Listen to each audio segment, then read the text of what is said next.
Couldn't hear the question. That's okay. I said, how will you remember Prince? One of the greatest musicians I've ever seen. I will always love his music. When I think about iconic figures in the music business, I'm an R&B guy for the most part, as opposed to pop and hip hop. Believe it or not, I love my slow jams. I love the Teddy Pendergrasses of the world, the Luther Vandross, Al Green, and the list goes on and on. But when it comes to two pop icons, two musicians that transcend gender, transcends geography, transcends so many different things, I think about two people.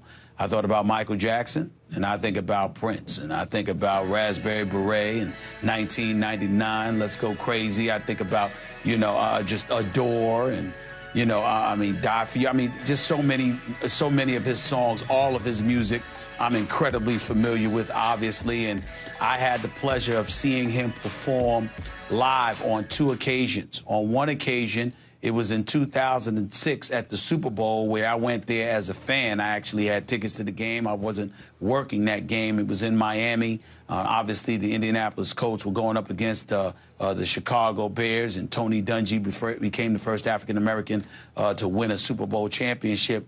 And it was pouring down raining, and Prince came out there singing Purple Rain. There was something special. And then there was another time that, he had I don't know if he rented it or owned it, but it was a house above Beverly Hills. I believe it's in Beverly Park, if I remember correctly. And he had a private party there, and my man Kevin Frazier got, for Entertainment Tonight, the Insider actually, got me, called me and said, meet me here. And I had no idea why, Skip, Molly. I had no idea why. And I take a car, I roll up there, and I said, what you want me to meet you here for? Who's having a party here? He said, Prince, you're invited. Come on in. And you walked up in there, and the who's who of Hollywood and beyond, and Dr. Phil, Sylvester Stallone, and so many others showed up to the party, and Prince came out there and performed in his backyard. It was unbelievable. He was a sensational performer, and of course, just to bring a little levity to the situation, you can't mention Prince in this day and age without thinking about Charlie Murphy and his True Hollywood Stories from the Dave Chappelle Show, and that skit he did about Prince playing and beating them in basketball. And Prince later revealed it was an actual true story. It wasn't just some comedy skit that Charlie Murphy did. It actually really happened. He really could ball and really did beat Eddie Murphy and the crew in some basketball, or at least Charlie Murphy and them. So it was absolutely hilarious. One of the most hysterical skits that you'll ever see. But you can't help but think fond memories for Prince, because he was truly one of the most sensational music artists that we have and we will ever see. And I'm going to miss him greatly, but I will always have his wonderful music. I will always have that. I'm with you. When Doves Cry is in my top 5 all-time songs, and Purple Rain is in my top 5 all-time albums, and it came out just before the 1984 Olympics that I covered in L.A., and I wore it out through those 2 weeks in L.A. I was addicted to it. Doves Cry, I Will Die, I Would Die For You, and everything. Let's Go Crazy and Purple Rain. It's just like every song wasn't just good. It was either really good or great. It's just classic. And I saw Prince in '86 in concert. And I got to tell you, I've been to a lot of concerts in my life, especially through the '80s and early '90s. Stephen A., single greatest concert I ever went to was Prince. Just on power and impact and showmanship and the ability to sing those songs live as they are recorded. And it just knocked me out of my seat. And again, this may be blasphemous to say, but I saw Michael Jackson twice, and I'll give Prince just the slightest edge. He wasn't as physical, he couldn't dance the way Michael could quite, but listen, as a performer, as an artist, he's the definition of artist. Singer, songwriter, genius. And And it got me yesterday because obviously you never anticipate these things coming. But when I first saw the headline, it's like, what? What? Really? And it was really. And I still listen to Purple Rain. And I'm going to be listening to it all weekend. No question about it. I mean, listen, the slow jams, the door call me, just everything. I mean, it doesn't matter. You know, he was just phenomenal on so many levels, but he was also a deep thinker. I feel for my man Tavis Smiley right now because he's interviewed Prince on several occasions. They were pretty close, and obviously Tavis Smiley has done tremendous things in terms of his work. I consider him a journalist with the work that he does, particularly the detailed attention that he pays to the African American community, and having Prince talking about a bevy of issues, not to mention celebrating his illustrious career.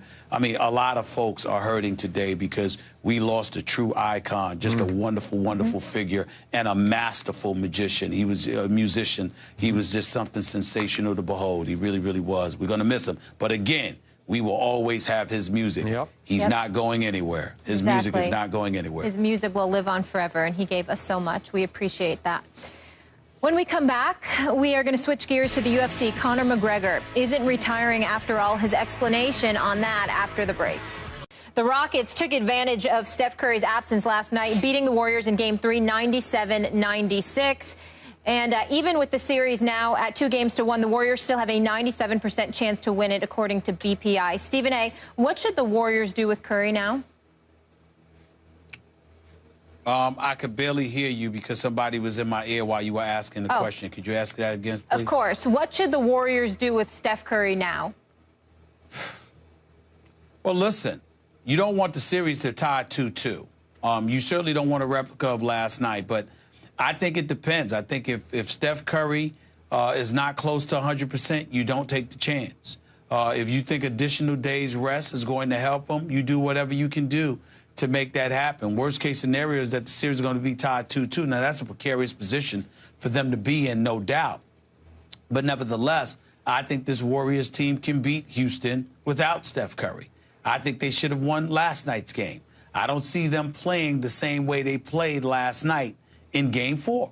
So I think when you look at it from that perspective, I would say, hey, why not? I mean, why not sit him out? I don't know if they will. It all depends on how he's feeling. Because if you're Steph Curry, you don't want to keep sitting out these games. There's no doubt about that.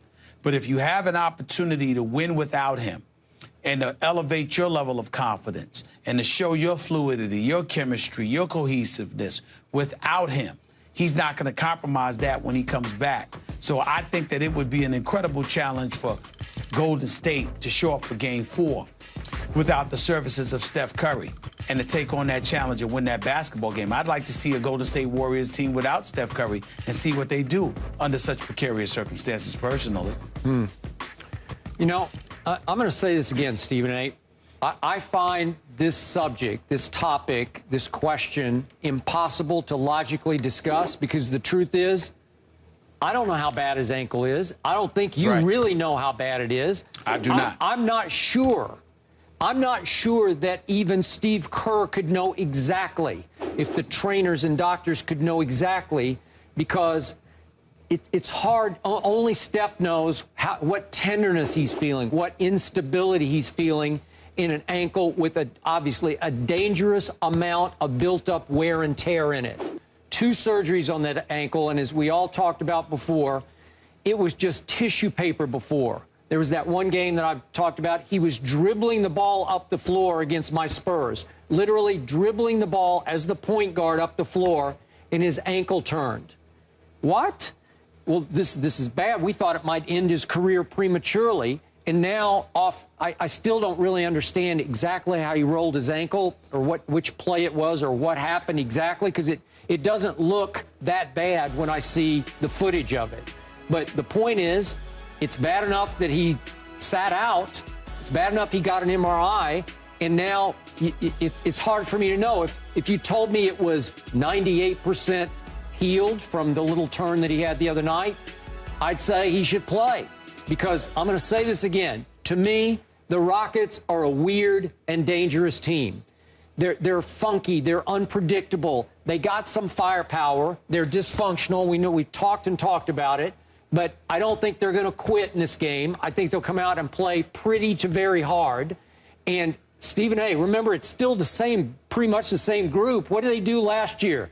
They're down 3-1, not 3-1 to the Clippers. Remember that?